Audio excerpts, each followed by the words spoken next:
Hello everybody, my name is Cameron and today we're going to be talking about cast iron and the variety of shapes, sizes, and uses that they come in. Here we have a more conventional cast iron skillet ranging from large, medium, and small, even though they do get smaller and they do get larger. And here we have a enamel cast iron Dutch oven. So this is made of cast iron, but it does have an enamel coating. All of these are very similar, but they do require slightly different maintenance needs. Cast iron dated back to 200 AD, if you can believe that. Originally used in the Han Dynasty in China was the initial usage of cast iron, and it was really progressed the most in 1709 when a European gentleman patented the casting process using a sand mold. From there, the manufacture of cast iron really took off, and we saw a revolution in the cooking industry. One of the coolest parts is that there are still skillets from then that can still be used today because they truly can last forever. When cared for properly, they can hold a season and maintain a beautiful non-stick surface. Now, many of us are accustomed to using a more conventional pan like this. You can get them for super cheap. They last a little while, not nearly as long as something like this, but they have some downsides. They don't survive heat nearly as well as these. For example, if exposed to too high of heat or placed in the oven, you can see really bad warpage that can ruin your pan. The non-stick coating that comes on many of these, it works great for a little while, but also it wears off quickly. And at high temperatures, it has been shown to be able to release toxic fumes, which you don't want that in your food. I don't think I need to explain that too much. But the benefits of something like this is that they hold heat excellent. They can survive in the oven, over fire, over the stovetop. You can really use them in almost any way you can imagine. And as long as you season them properly and clean them properly and store them properly, you will never have an issue with any of these. And compared to something like this that has to get chucked in the trash after one misuse. Well, all right, let's get down to it.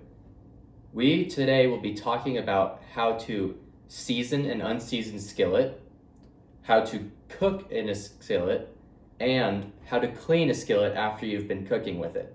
All of these steps do have some nuances that you may not have used before, but they're all very simple, and once you learn how to do it, these will be able to last a lifetime, and you can cook almost anything you want in them. Let's get started.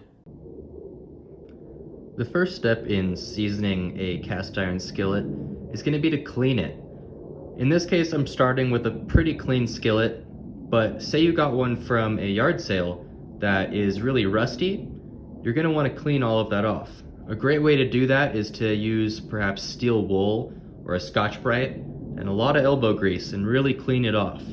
For some other stains, something I've done in the past is use spray-on oven cleaner and letting it sit for a couple days, and then obviously rinsing it very well to get those harsh chemicals off. Some of the benefits of this steel is that they don't hold the chemicals as well as other things might, so it does clean fairly easily. Once you have a clean skillet, you're going to want to take a little bit of oil. In this case, I'm using vegetable oil, but some people recommend flaxseed oil, other people use avocado oil, but really any oil will work for you. You're going to want to take approximately 2 to 3 tablespoons. This is pretty large, so I'm going to use a bit. And pour it in there. And then with a paper towel, you're going to spread it across the whole thing, getting a nice coat of this oil on the entire surface of the skillet. This does include all sides, not just the cooking surface. So you're going to want to get handles, sides, even this handle. This oil creates a rust barrier that can help prevent rusting, which is one of the bigger issues that people that don't know what they're doing face.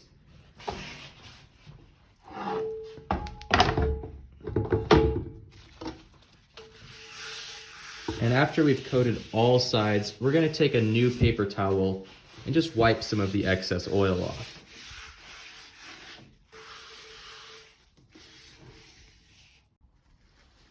With your clean paper towel, we're just gonna wipe out a little bit of the excess of this oil. A little bit doesn't hurt, but we don't need too much. It doesn't really add anything to what we're doing here.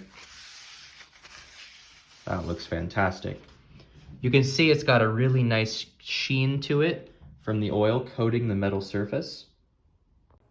Moving away from the skillets, we are now gonna preheat our oven to 500 degrees, which is pretty high, but what we're trying to do is get the oil to heat past its smoking point and dry into the pan.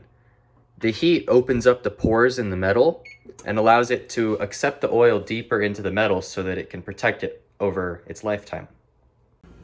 Once the oven is up to temperature, you're gonna wanna take your skillet, place it upside down on the top rack, and then either place, like I did, a baking sheet down below, or perhaps some tin foil to catch any excess oil. And we're gonna let that bake for 1 hour. All right, once your hour has concluded, we're going to turn off the oven and remove our pan. Do be very careful because this is 500 degrees and they do stay hot for a really long time. So give it about 10 to 15 minutes to cool off. Now that your pan is cooled off, you can observe the beautiful seasoning that this has on it. Over time, and as you cook more and more, you will be adding to the seasoning. It will give it more and more flavor as you cook, and it will also protect the pan from elements like rust. Okay, now that we have some beautifully seasoned skillets, we can begin getting ready for the cooking process. This is my personal favorite skillet. I actually got this at a yard sale. It is extremely old, and on the very back it has a very etched in "Made in USA" that is just a nice little perk that I enjoyed. This was a super rusty and gross when I got it, but as it's cleaned up well, it seems to cook beautifully. And one thing you can see about a high quality skillet is that it has a very, very smooth surface. Whereas if you go to a slightly lower quality, you get a much more porous surface.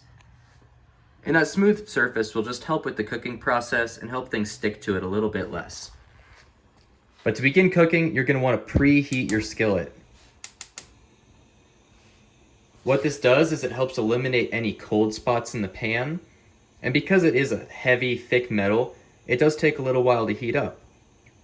But the benefits of this are that when you add a large steak or a bunch of food, the pan doesn't cool down right away like a smaller pan would. Well, here we are. After cooking up a delicious meal, we are now left with a dirty pan.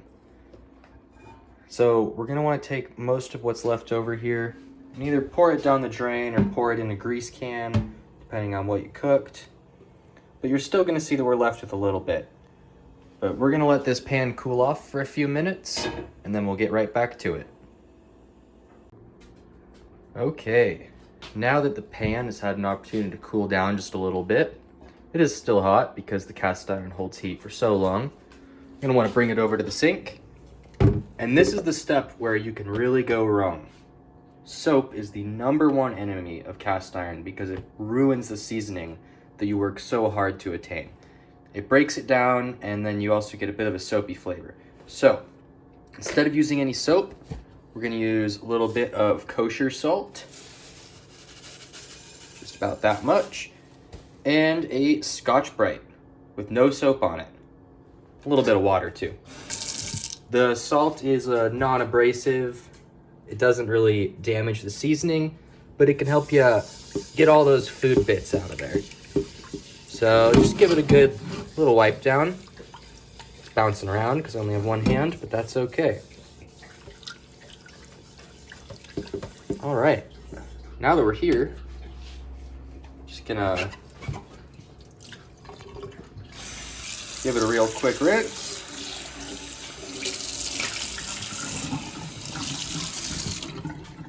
Beautiful. And then this is the other important step. We're gonna wanna make sure that it's fully dried off because water and cast iron do not get along well. That can cause rusting and it can damage your skillet. So after you've done that, wipe it down with a rag, and we're gonna put it back on the stove top, just for a little bit. Give it maybe 30-40 seconds, and that'll help get the residual moisture out of the pan and prevent rust. Okay, now that the pan is nice and dry, we're gonna come into the final step of caring for your skillet. Before you leave it and put it away for storage, you're gonna wanna add a little bit more oil to it just to give it a nice layer of protection against the elements. So we're gonna just take a little bit of rag with some oil. In this case, I'm using vegetable oil. And just give it a real quick wipe down. Perfect. Just get some of the surfaces that might be exposed to some air. And just like that, your skillet is ready to be stored and used again. All right, everybody. All of our skillets now have a fresh seasoning. They have been properly cleaned after cooking a delicious meal, and they're ready to be stored.